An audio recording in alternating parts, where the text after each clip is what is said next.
નમસ્કાર વિદ્યાર્થી મિત્રો, આપ સૌનું આપણી યુટ્યુબ ચેનલ ક્લાસમેટમાં સ્વાગત છે।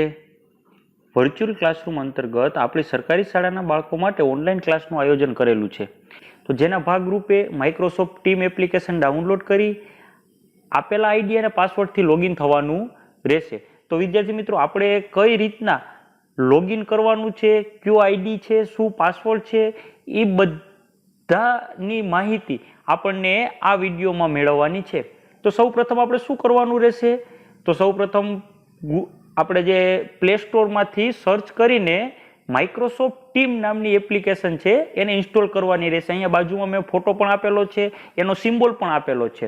આ એપ્લિકેશન આપણે ઇન્સ્ટોલ કર્યા પછી આ પ્રકારનું મેનુ ખુલશે, એમાં સાઇન ઇન લખેલું છે, ત્યાં આપણે ક્લિક કરવાનું રહેશે। સાઇન ઇન ઉપર ક્લિક કરશો એટલે એમાં કયો મેલ એડ્રેસ નાખવાનું છે એ ખાસ ધ્યાન રાખજો। તમારું કે કોઈ પણ બીજું જીમેલનું કે યાહૂનું કે બીજા કોઈ એકાઉન્ટ એમાં નાખવાનું નથી। તો તમને જે પીડીએફ ફાઇલ મોકલેલી છે તેમાં વિદ્યાર્થીના નામની સામે આઈડી લખેલું છે તે નાખવું। જો કદાચ તમારા શિક્ષકે તમને આવી કોઈ ફાઇલ ના મળી હોય તો તમારા શિક્ષક પાસેથી તમે માંગી શકો છો।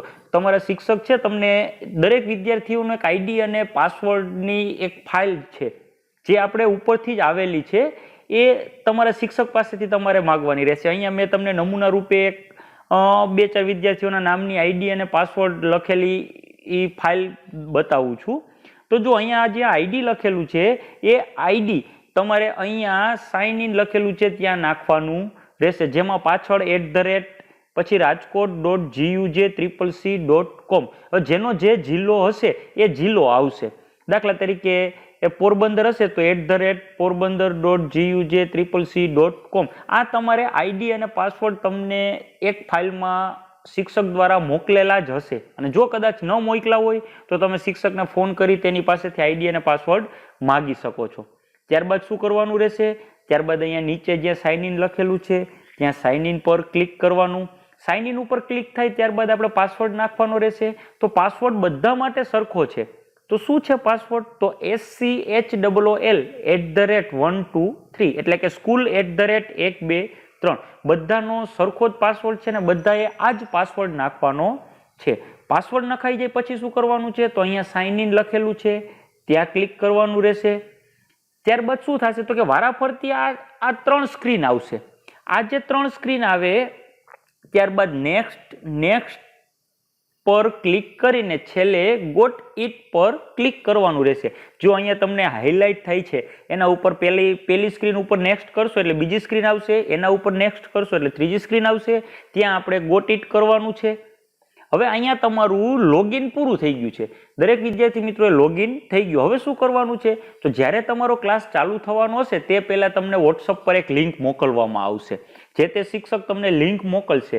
પછી શું કરવાનું છે? તો આપેલી લિંક પર ક્લિક કરવાથી બાજુમાં દેખાય એવું બોક્સ ખુલશે, જેમાં જોઈન નાઉ પર ક્લિક કરવાથી ક્લાસમાં જોઈન થઈ શકશો। તમને લિંક આવે, લિંક ઉપર ક્લિક કરવાનું છે, જે માઇક્રોસોફ્ટ ટીમમાં એ લિંક ખુલશે અને અહીંયા જુઓ તમે ચિત્રમાં જોઈ શકો છો, જોઈન નાઉ ઉપર તમે ક્લિક કરશો ને એટલે આપણે ડાયરેક્ટ જે ક્લાસમાં જોઈન થઈ શકશું। પરંતુ ક્યારેક એવું બનશે કે એક કરતાં વધારે શિક્ષકો તમારા ક્લાસ લેશે ત્યારે તો દરેક વખતે તમને વોટ્સઅપમાં લિંક મોકલવી શક્ય રહેશે નહીં। તો જો લિંક મોકલવામાં ન આવે તો શું કરવાનું? તો નીચે કેલેન્ડર પર ક્લિક કરવાનું રહેશે। અહીંયા તમે જોઈ શકો છો કે નીચે જમણી સાઈડમાં નીચે બીજું બટન છે કેલેન્ડર, એ કેલેન્ડર ઉપર ક્લિક કરશો એટલે આ પ્રકારનું કેલેન્ડરમાં જે શિક્ષકોએ અગાઉની શેડ્યુલ મીટિંગ ગોઠવેલી હશે કે અગાઉ મીટિંગ ગોઠવેલી હશે કે ભાઈ સોમવારે ગણિતનો ક્લાસ છે, પછી મંગળવારે SS નો ક્લાસ છે, જે રીતના હોય એ રીતના, તો પછી શું કરવાનું છે? તો જે તે ધોરણના વિદ્યાર્થીઓએ પોતાના ધોરણની સામે રહેલા જોઈન બટન પર ક્લિક કરવાનું રહેશે। જો અહીંયા તમને જોઈન બટન દેખાય છે, બરાબર છે, એ જોઈન બટન ઉપર તમારે ક્લિક કરી અને ત્યાંથી તમે જોઈન થઈ શકશો।